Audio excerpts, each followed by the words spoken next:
Estamos en la cuarta parte de una serie que iniciamos, que estuvo compartiendo en la Iglesia del Norte, en Toluca, titulada El tiempo del fin, porque vamos a analizar claramente el final de la historia, no solamente de Israel, aunque principalmente esta serie se trata de esto, sino también el final de la iglesia.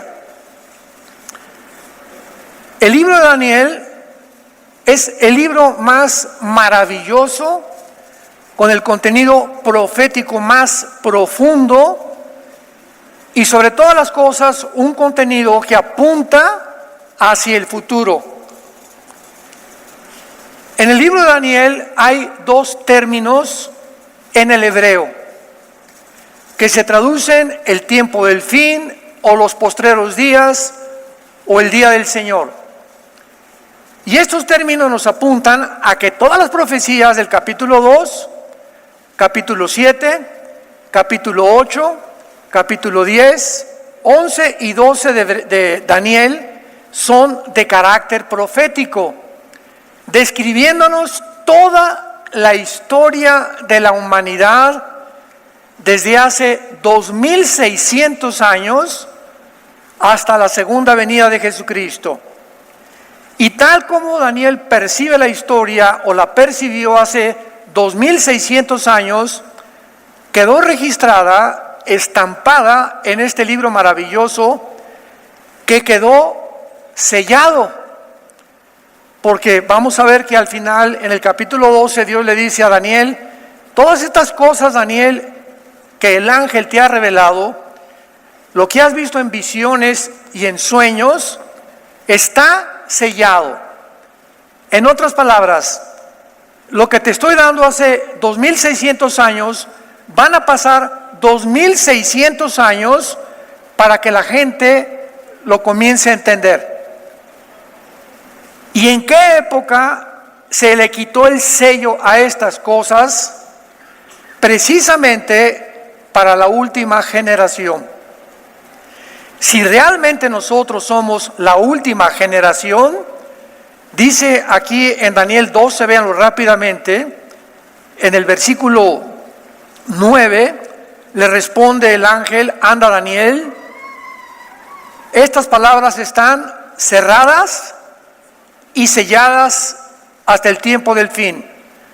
Muchos serán limpios y emblanquecidos y purificados.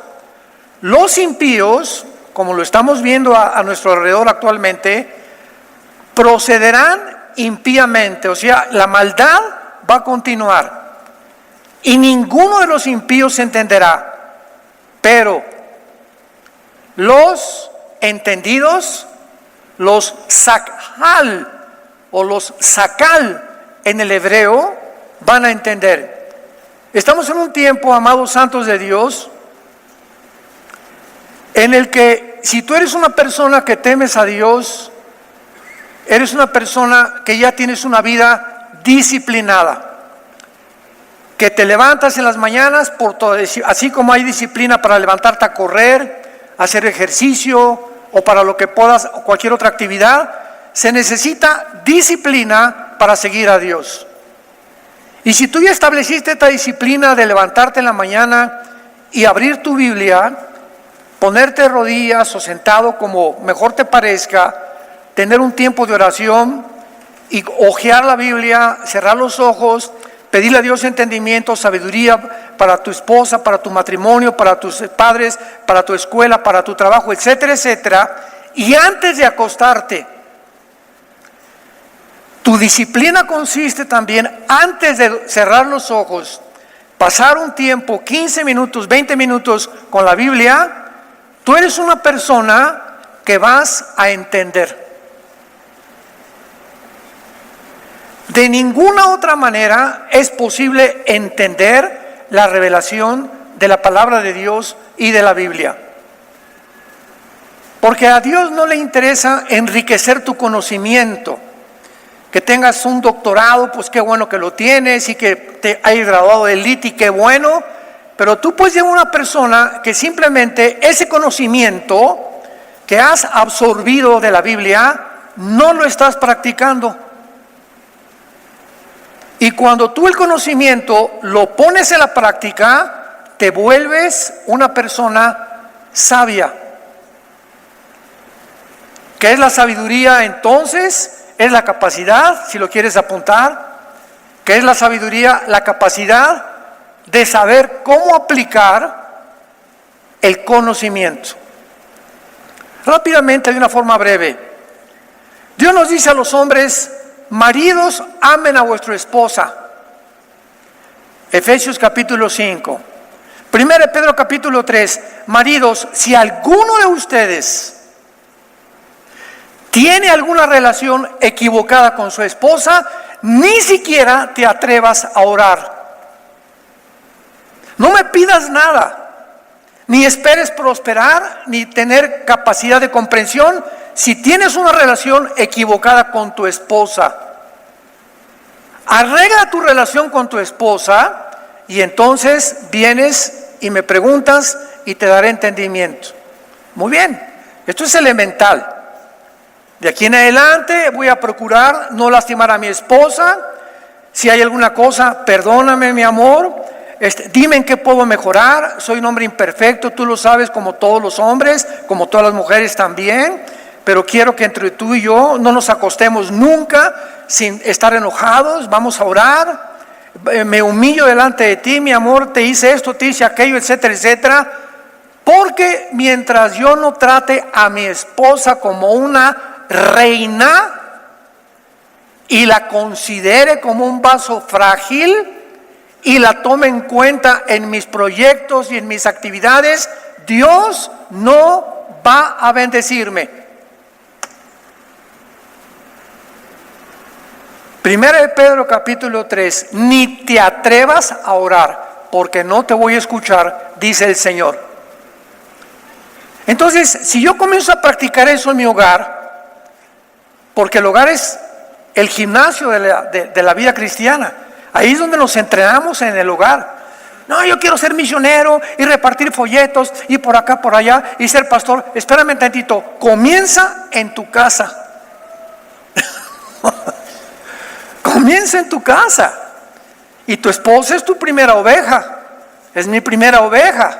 Después de Dios, en segundo lugar, es ella.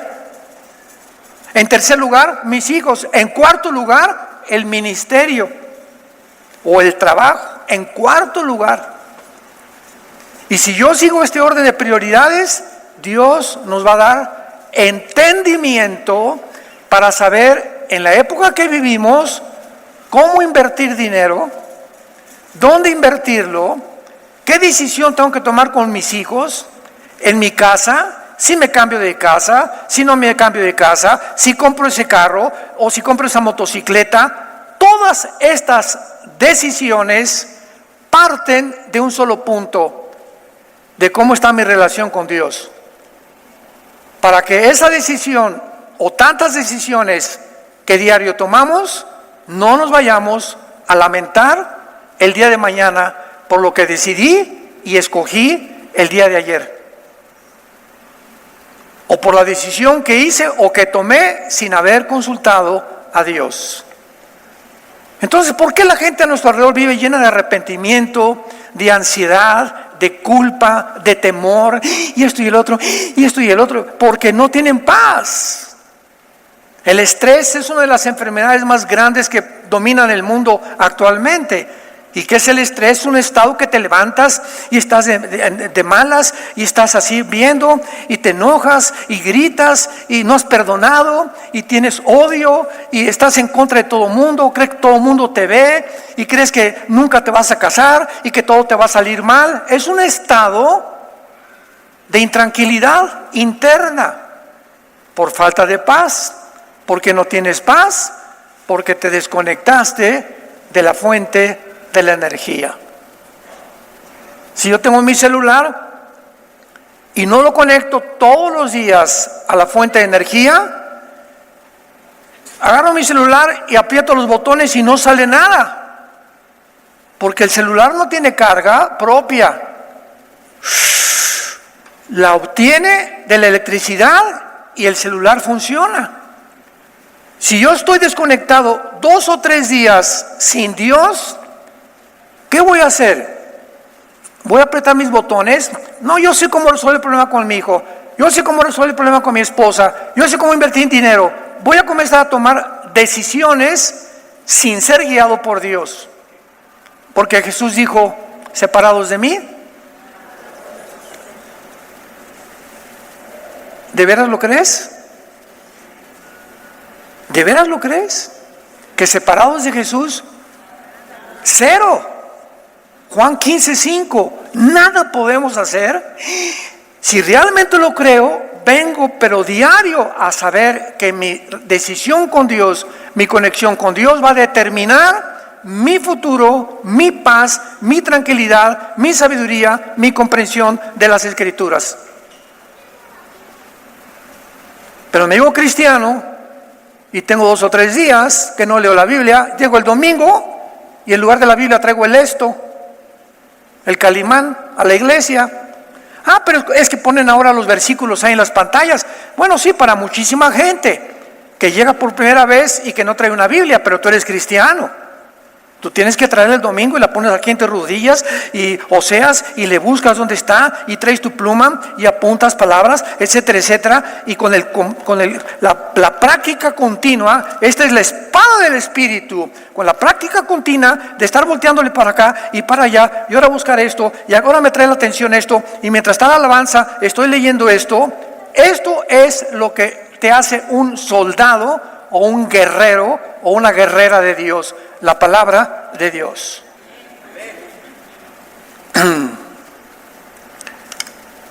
El libro de Daniel, rápidamente, para darles una conclusión y un resumen.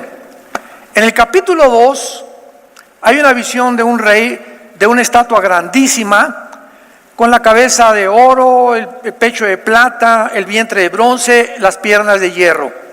Esa es la primera visión. Síganme con mucho cuidado.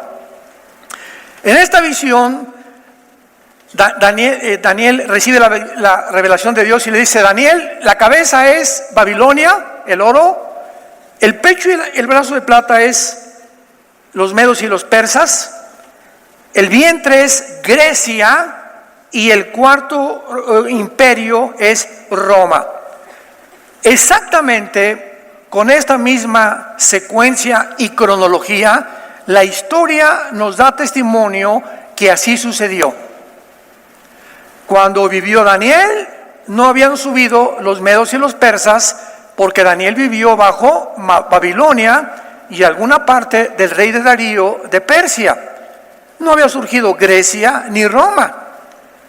Entonces Dios le dice a Daniel: las 2 piernas son de hierro y los 10 dedos de la estatua, de los pies o de las piernas de la estatua, son 5 de barro con hierro y 5 de barro con hierro.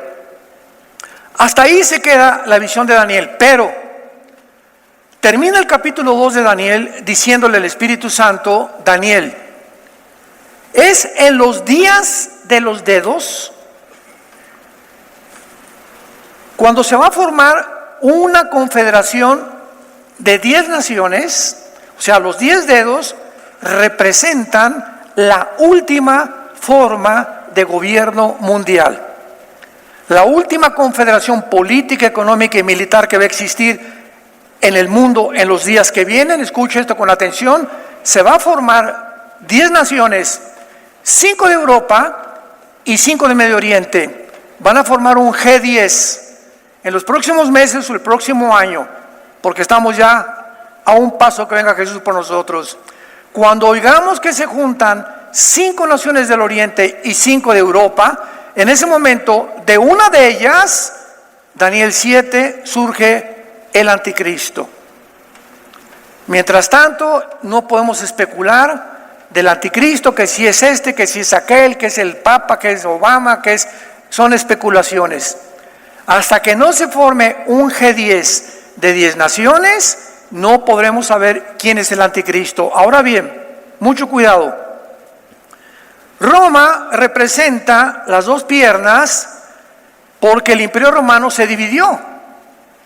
Y las dos piernas representan la división del Imperio Romano. Entonces, Roma, que es el cuarto imperio, Babilonia, Medo-Persia, Grecia, Roma es el cuarto imperio y no va a haber más.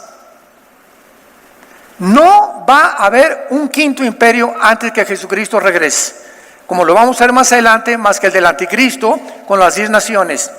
Entonces las dos piernas representan la división del Imperio Romano en el oriente y en el occidente.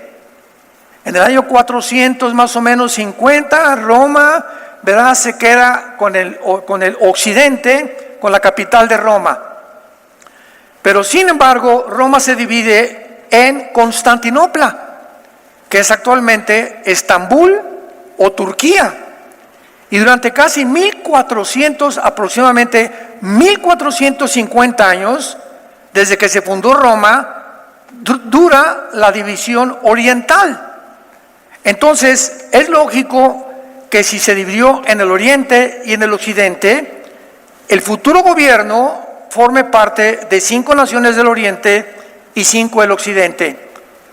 Porque el futuro gobierno del anticristo tiene que provenir del territorio que abarcó el antiguo imperio romano, que fue Europa, el norte de África y el Medio Oriente. ¿Me van siguiendo? Entonces, se van a formar 10 naciones del Medio Oriente y de Europa que van a formar el G10, de donde entonces surgirá el anticristo.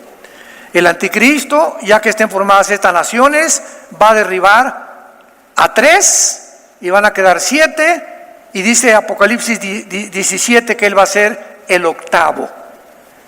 Va a derribar a Egipto, a Libia y a Egipto, Libia y Etiopía, de acuerdo a Daniel 11, 40 al 45, que después vamos a ver. Aquí tenemos pues en el Daniel 2 la cronología de cómo están los imperios. Nos brincamos al capítulo 7 de Daniel, segunda visión. Estos 4 metales de la estatua del capítulo 2, oro, plata, bronce y hierro, se representan ahora por 4 bestias, capítulo 7 de Daniel. Y se representa a Babilonia como un león, a Medo-Persia como un oso, a Grecia como un leopardo. Pero la cuarta bestia, o el cuarto imperio, que es Roma, en el capítulo 2, no se le designa ningún nombre. Ya no hay un animal que el Espíritu Santo haya encontrado entre todas las bestias depredadoras que hay, crueles y sanguinarias, para atribuirle a este cuarto imperio un nombre específico. Y veamos rápidamente el capítulo 7 de Daniel, para que veamos con qué palabra se describe a este cuarto imperio, que es Roma, pero transformada. Después de esto, Daniel 7, versículo 7, miraba yo en las visiones de la noche, he aquí la cuarta bestia, espantosa y terrible y en gran manera fuerte, espantosa y terrible. Tenía dientes grandes de hierro, devoraba y desmenuzaba, las obras hollaba con sus pies, y era muy diferente a las otras. Esto es clave, porque aquí este movimiento político que se está describiendo es la palabra Shainá, que se tradujo diferente. Esta cuarta bestia era muy diferente. ¿Y saben lo que significa la palabra Shainá? De otra naturaleza. Y era de otra naturaleza. Era de una naturaleza alterada o diferente. Dios mío santo, siglo XXI, nos encontramos con una organización que se llama en el mundo el Foro Económico Mundial. Googléalo. Foro Económico Mundial, dirigido por un alemán llamado Klaus Schwab. Y este Foro Económico Mundial pone en tu Google Foro Económico Mundial y ve abierta, descaradamente, los principios que buscan para el mundo. Esta organización se reúne una vez al año en Davos, Suiza, y se juntan los más grandes estadistas, presidentes, filósofos, etcétera, etcétera, del mundo moderno, de la intelectualidad y de la política y la económica, para planear el futuro del mundo. Bueno, ya hicieron el Foro Económico Mundial y le pusieron la Agenda 2030. ¿Saben ustedes que Klaus Schwab, el presidente del Foro Económico Mundial, tiene un consejero judío que se llama Noah Harari? Noah Harari, con H. Y este judío no tiene más de 45 o 50 años de edad, acaba de declarar públicamente que Dios no existe, que Cristo es un mito, que van a formar otra Biblia con la inteligencia artificial y que además están dispuestos a desarrollar y crear una nueva super raza de seres humanos. Y le preguntaron, oiga, pero ¿cómo que ustedes son dioses? Y contestó el señor Schwab, tenemos a la diosa de la tecnología y tenemos a la genética. Y ahora la genética nos ha llevado a descubrimientos tales, tan profundos, y avanzadísima tecnología a la que el mundo ha llegado, que con estas dos partes, la tecnología y la genética, vamos a lograr, porque si creemos que venimos de la amiba, si creemos en la teoría de la evolución, pues hemos llegado a un punto en la historia donde tenemos que seguir evolucionando. Y antes no podíamos evolucionar porque no teníamos la tecnología que tenemos ahora. Y inmediatamente entró Elon Musk, Proyecto X y el proyecto Tesla. Y este señor Elon Musk, que acaba de comprar el Twitter, dice lo siguiente: bueno, estamos desarrollando un chip para introducirlo vía sanguínea al cerebro. Un chip. Este chip va a estar conectado con la nube. Vean ustedes las marihuanadas.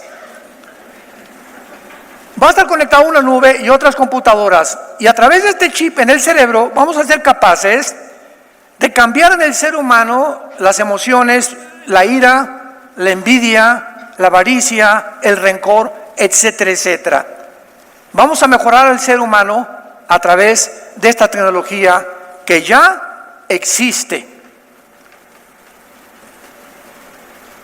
Hace 2600 años. Y era de otra naturaleza diferente, de una naturaleza alterada. ¿Qué están haciendo todos estos hombres del Foro Económico Mundial y todos estos disque multimillonarios como Bill Gates, George Soros, los Rockefeller, etcétera, etcétera? Están tratando de alterar nuestra naturaleza de seres humanos creados a la imagen y semejanza de Dios. Y todo esto es la preparación para que cuando el anticristo surja, ¿verdad?, el mundo esté condicionado a aceptar y a poder realmente llegar a concluir que somos dioses. Esto es muy, pero muy interesante, porque en el siglo XXI el mundo había llegado o ha llegado a este nivel de tecnología. Durante más de un siglo se propagó en las universidades, las escuelas, politólogos, filósofos, economistas, políticos, deportistas, que venimos de los animales. Que somos el resultado de una evolución fortuita y accidental. Que hubo una explosión en el universo, el Big Bang, y así comenzó. Es la explicación de lo que la ciencia, que ya no es ciencia. Noten ustedes que de la ciencia ahora es ciencia ficción.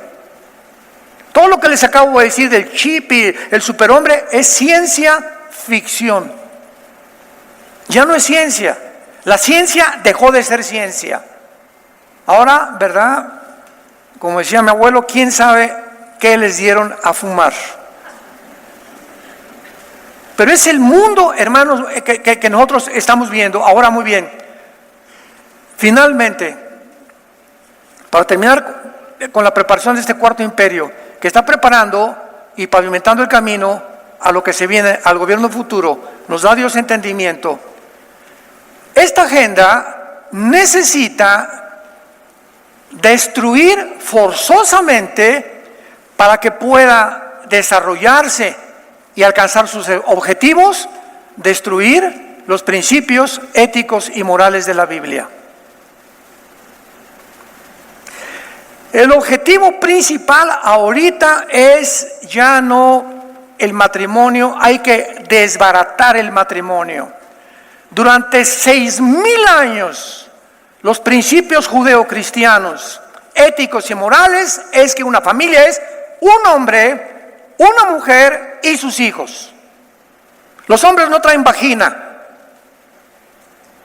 ni traen el cromosoma XX que tienen las mujeres. Entonces tenemos que destruir esto y tenemos que comenzar a desarrollar una ideología y un adoctrinamiento a nivel mundial que se conoce la ideología de género, para bombardear con películas, con sistemas, con Disney, con tiendas comerciales, con medios de comunicación, con politólogos, filósofos, etcétera, etcétera, una filosofía donde inunde el mundo y los hombres lleguen a creer que no son lo que Dios los creó. No es que ¿tú qué eres? Me llaman Carlota. Pues tienes cara del mapache. No tienes cara de Carlota. No me digas que no, porque si no, en Canadá, si tú te atreves a decir eso a una persona que es hombre y dice que se cree Batman, te meten a la cárcel. A ese grado hemos llegado. O sea, al ratito le voy a decir, pues yo soy el hombre araña, aunque no me veas que me subo ahí, ¿verdad? Entonces nos damos cuenta que hay una disfunción entre lo que somos genética y biológicamente a lo que en la mente ha sido engañada por, y la Biblia le llama demonios. Porque solo los demonios, estas criaturas espirituales, pueden meter el desatornillador y aflojarte neuronas dentro de tu cerebro para hacerte creer y convencerte que no eres el sexo con el cual naciste.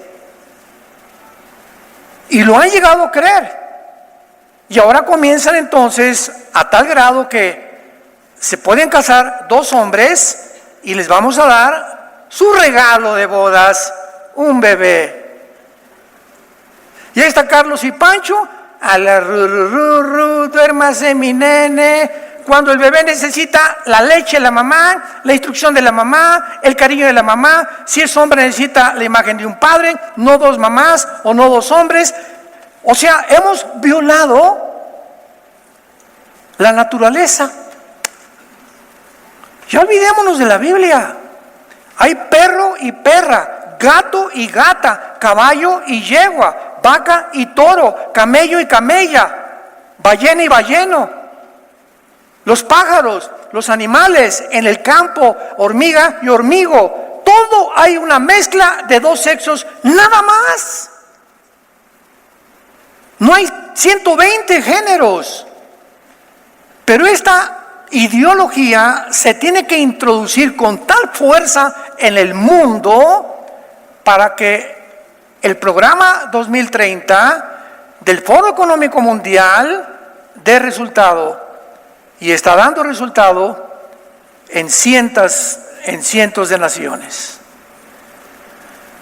Al grado que la compañía más linda de la infancia, Disney, Mickey Mouse, la ratoncita Mimi, Pluto, Tribilín, ahora Disney es la compañía número 1 en propagar que los niños no son niños y que las niñas no son niñas. Y si tú llevas a tu hijo a Disney, a Orlando o en Anaheim, California, que son las dos compañías de Disney, disque de diversión para los niños, al entrar a Disney, a la compañía, les dan folletos diciendo que nunca le digas él o ella, sino oiga. Se eliminan ya determinar quién es él o qué es ella. Si es ella y te dice que él es él, le tienes que decir que es él, y si no, lo tienes que respetar. Y por todos lados te venden en las tiendas de Disney, en el mundo, ropa que dice Satanás es mejor, vengamos por los niños. Disney. Y ve las películas que están sacando de homosexuales ahora, de lesbianismo entre dos princesas que se besan. Disney. ¿Se dan cuenta? ¿Ya despertaste? ¿Ya abriste los ojos? Tú te levantas en la mañana y te de dormir, y tu desayunito, chilaquiles con huevo, y te vas en la ruta 100 a tu trabajo, y regresas a tu casa, comes otra vez, ves una película, te acuestas, y así te pasan 10, 15 años, y estás desapercibida del mundo que nos rodea. Y como estás tan desapercibido y viene como un ramalazo, como un tsunami de repente, como en los días de Noé, vendrá el diluvio y se los llevará a todos, porque no quisieron entender. Mateo 24, 37 al 39. Como en los días de Noé no quisieron entender. ¿Qué dice Daniel? Pero los entendidos entenderán. Con los nazis, 85 millones de alemanes fueron engañados. Y no eran 85 indígenas, astrónomos, licenciados, médicos, arquitectos, ingenieros, filósofos, 85 millones de gente culta, preparada cuando acabó la Segunda Guerra Mundial. Pero ¿cómo pudimos ser engañados de todo lo que estos infelices hicieron con la humanidad y lo que pensaban hacer? Y desde los nazis se repite en el 2020 y 21 y 22 en el mundo entero el mismo fenómeno, que fácil es engañar a los seres humanos. Este es el mundo que estamos viviendo. Entonces en el capítulo 7 se describe a este cuarto imperio, que será el final, como Shainah, S-H-A-I-N-A-H, Shainah. Era de naturaleza alterada o diferente. Y luego nos pasamos al capítulo 8, que ya no lo voy y en el capítulo 8, capítulo 2, 4 imperios. Capítulo 7, los mismos imperios, pero el cuarto imperio ya tiene un cuerno pequeño. Y en el capítulo 8, en el libro de Daniel se comienza a reducir de dónde va a salir el anticristo. Comienza con los 4 imperios, se concentra el capítulo 7 en 4 imperios, pero más bien en el cuarto de ellos. El capítulo 8 pregunta: ¿por qué dedica el capítulo 8, todo el capítulo 8, nada más a 2 imperios? Grecia e Irán, que era la antigua Medo-Persia del Antiguo Testamento. El nombre de Persia se le cambió a Irán, a la República de Irán, en 1935 del siglo pasado. 1979 a la República Islámica de Irán. Pero Irán es la Medo-Persia del Antiguo Testamento. Capítulo 8 de Daniel encontramos a Grecia representada por un macho cabrío, Irán o Medo-Persia representada por un carnero enfrentándose. ¿Qué nos dice la historia?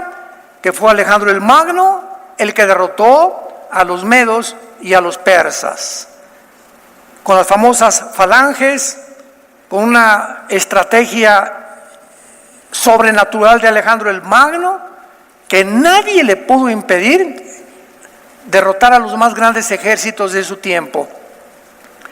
Y en el capítulo 8 se describe también con una exactitud de detalles, diciendo que cuando Alejandro el Magno muriera, todo está en el capítulo 8, su imperio se iba a dividir en 4 secciones geográficas, tal como la historia lo corrobora. Muere Alejandro el Magno a los 33 años y su imperio se divide en Turquía, Macedonia, Egipto y Siria. En estas 4 secciones geográficas se divide el territorio de Alejandro el Magno. Observen ustedes, hermanos, que cuando venimos a la Biblia, venimos a la ciencia, a la genética, a la química, a la historia, a la geografía, a la antropología, a la paleontología, a la genética, a todas las disciplinas científicas que hay, y la Biblia respalda y la historia respalda. No venimos a un libro como el de Carlos Darwin, El origen de las especies, que dice así: chance y puede que, chale, no estoy seguro, a lo mejor. Eso no es un lenguaje científico, pero cuando vienes a la Biblia, Dios ha dicho, y di esto y di aquello. Y la historia y la geografía, la antropología, la arqueología. Ahora que fuimos a Israel, los guías judíos estaban sorprendidos cuando veníamos en los camiones de que pudiéramos nosotros los pastores tener tanto conocimiento de la arqueología de Israel. Y decíamos: ¿se acuerdan cuándo se cumplió Nínive? ¿Y sabe lo que fue destruida y en qué año fue levantada Nínive? Corroborando que la Biblia tiene razón. Y se encontraron piedras del rey David, etcétera, etcétera. Y no hay para dónde echarse. Los mismos judíos dicen: estos cristianos saben más que nosotros en cuanto a arqueología, demostrando realmente la Biblia con sus evidencias, que es la palabra de Dios. Se divide el reino de Alejandro el Magno en 4 secciones, y de una de estas 4 secciones, capítulo 8 de Daniel, se desprende que de una de estas 4 secciones el anticristo va a surgir. Turquía, Macedonia, Egipto y Siria. Y de acuerdo al libro de Daniel, el anticristo surgirá de la región geográfica de Siria.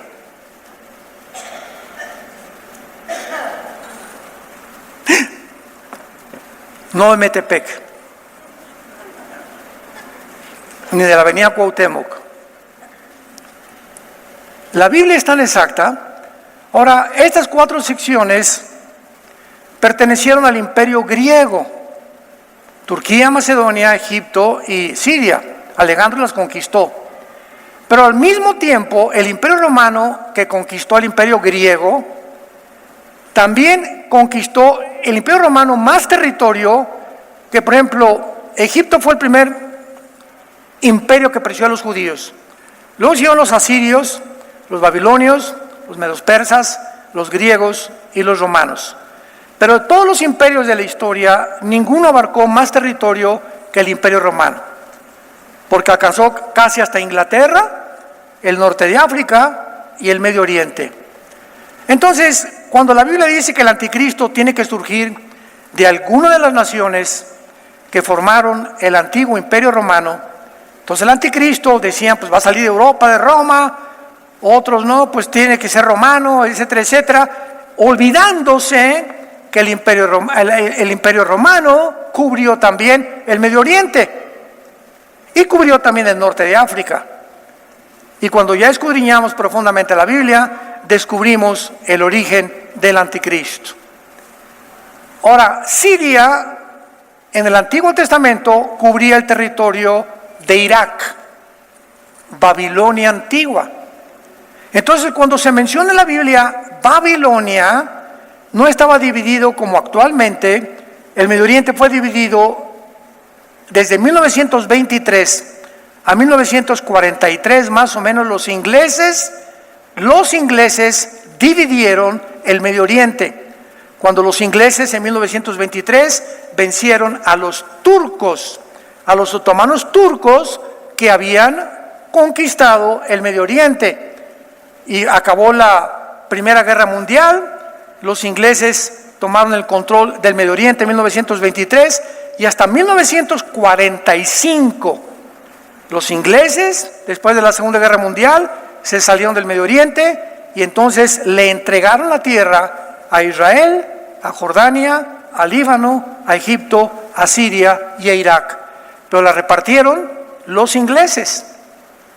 Entonces, Siria y Irak actualmente ocupan en la Biblia la región de lo que se llama la tierra de Sinar o la tierra de los caldeos. Cuando tú ves en el Antiguo Testamento los caldeos, Irak o Siria. Sinar, Irak o Siria. Te ubica inmediatamente en qué zona geográfica se encuentra y de qué está hablando la palabra de Dios.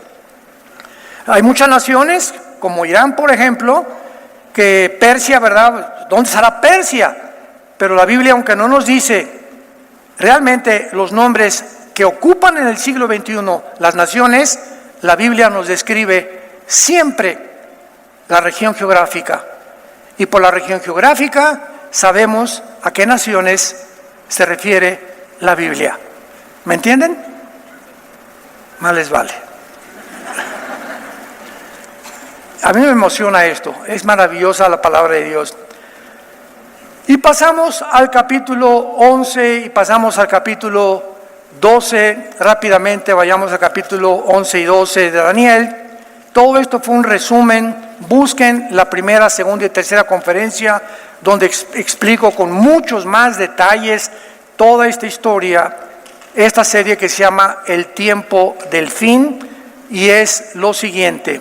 Antes de pasar y terminar aquí con el capítulo 12, 11 y 12 de Daniel, les recuerdo lo siguiente. Pongan atención. La Biblia menciona dos tiempos del fin.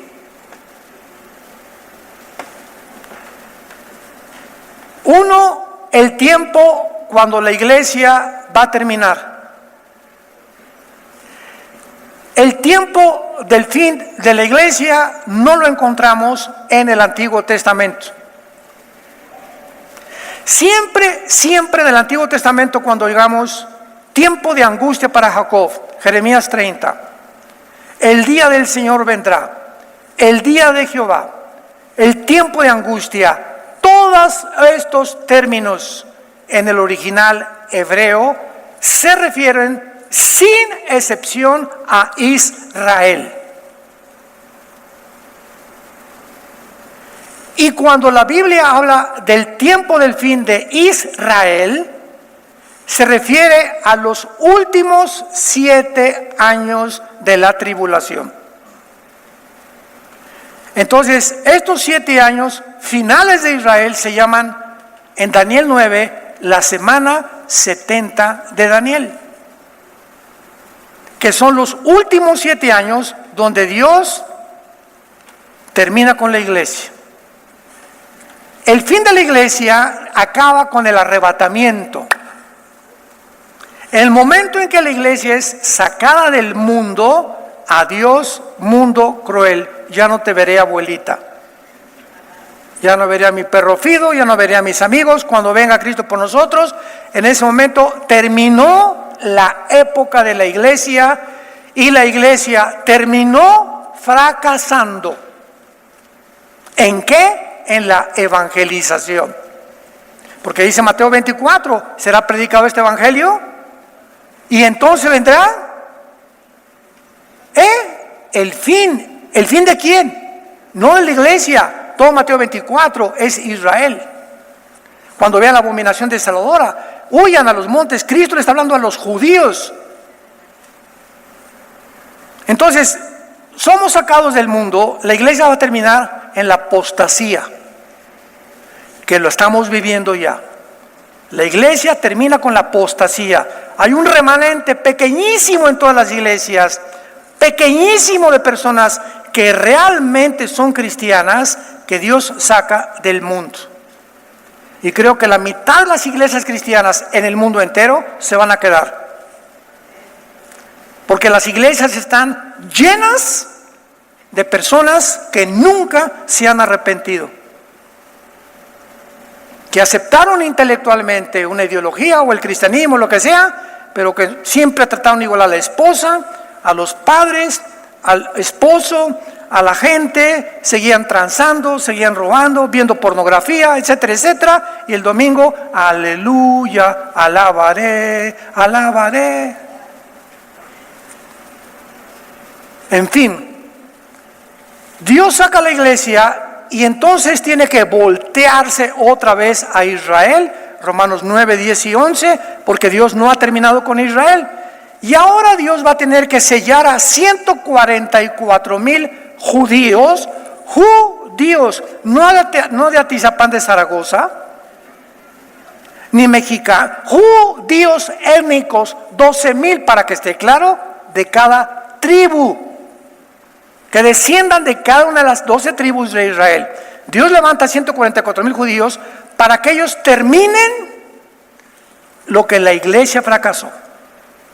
Y ellos van a traer ese avivamiento mundial que está en el capítulo 7 de Apocalipsis, donde ve Juan a una gran multitud de millones de personas en el cielo que salieron de la gran tribulación. Todos esos cristianos van a morir como mártires. Y finalmente, cuando Dios se lleve a los 144,000, antes de que acabe todo, manda a Dios a 2 testigos. Apocalipsis 11, que tal vez sean Moisés y Elías, para dar el último testimonio a Israel. La bestia que sube del abismo los va a matar, van a resucitar en la ciudad de Jerusalén, y entonces vienen las copas finales. El sol comenzará a quemar literalmente a las personas, la capa de ozono desaparecerá, el reino del anticristo se convertirá en tinieblas, se juntarán las naciones en el valle del Megiddo, en el Armagedón, y vendrá Jesús con nosotros a establecer su reino milenial. Nada más una persona aplaude. Les digo que así está.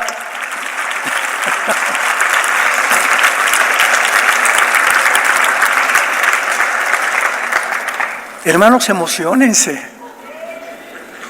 por el amor de Dios. Muchos están como nopales ahorita, sí. Bueno, y esa es la razón que en Daniel 12, versículo 1, relacionando este versículo con el capítulo 11, el 40 al 45 de Daniel 11, 40 al 45, registra las últimas guerras del anticristo, con el rey del sur, el rey del norte, va a derrocar Egipto, los va a seguir Libia y Etiopía, etcétera, etcétera. E inmediatamente en el capítulo 12 comienza diciendo, en aquel tiempo, inmediatamente, si eres un estudiante de escatología o que perseveras en las escrituras, unes a qué tiempo está hablando el Espíritu Santo. En aquel tiempo, el tiempo en que termina el capítulo 11 de Apocalipsis, cuando el anticristo llega a Jerusalén y establece sus cuarteles generales en Jerusalén. En aquel tiempo, ¿cuál tiempo está hablando el Espíritu Santo? En el tiempo final, cuando el anticristo llegue a Jerusalén, entra y viola el templo judío, presenta la abominación desoladora que habló Daniel, y ahí dice Mateo 24:15, Cristo, huyan a los montes. En aquel tiempo se levantará Miguel. Si lo comparas con Apocalipsis 12, vi una guerra en el cielo, Miguel y sus ángeles, Satanás y sus ángeles se enfrascaron. ¿En qué tiempo es Daniel 12:8? En el tiempo que dice Daniel 12, en aquel tiempo se levantará Miguel, el príncipe que está de parte de los hijos de tu pueblo. Miguel es el arcángel asignado por Dios para defender a Israel. ¿Y por qué los egipcios, asirios, babilonios, medo-persas, griegos, romanos, grupos terroristas, guerra del 48, 56, del 65, del 73, y estamos en el siglo XXI, e Israel permanece en su tierra? Simplemente porque la palabra de Dios dice que cuando regresaran nadie los volvería a sacar. La sobrevivencia de Israel, con eso termino, la sobrevivencia de este pueblo es la prueba, la evidencia más grande que Dios existe. Y esta es la razón por la cual hay tanta desinformación. La gente habla por hablar sin conocer ni entender las Sagradas Escrituras. Preparémonos para encontrarnos con el Señor más rápido de lo que tú te imaginas. Te damos gracias, Señor, por tu palabra. Gracias, Señor, por habernos dejado la palabra profética más segura, a la cual haríamos bien en estar atentos como a una antorcha que alumbra en lugar oscuro. Nunca en la historia las tinieblas habían sido tan densas en el mundo como en el siglo XXI. Nunca la gente había estado tan confundida. Políticos, economistas, filósofos, religiosos, como lo están actualmente en el siglo XXI. Nunca el mundo había llegado a una depravación moral.